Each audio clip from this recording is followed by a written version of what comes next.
The history of the Kingdom of Congo dates back to the 14th century, when it was established as a centralized state in Central Africa. The kingdom was located in the region that is now known as Northern Angola, the western parts of the Democratic Republic of Congo, and Southern Republic of Congo. The Kingdom of Congo was founded by Lukini Lua Nimi, who became the first Mana-Congo king and established Mbanza-Congo as the capital city. Over the centuries, the kingdom expanded its influence through trade and diplomacy, becoming a major power in the region. During the 15th and 16th centuries, the Kingdom of Congo established strong relations with European powers, particularly Portugal. This led to the introduction of Christianity and European goods into the kingdom.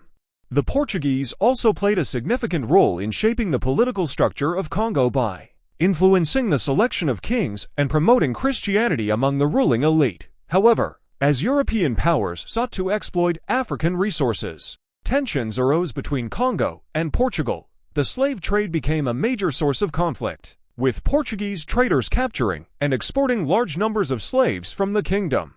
This led to social and economic disruptions within Congo in the late 16th century.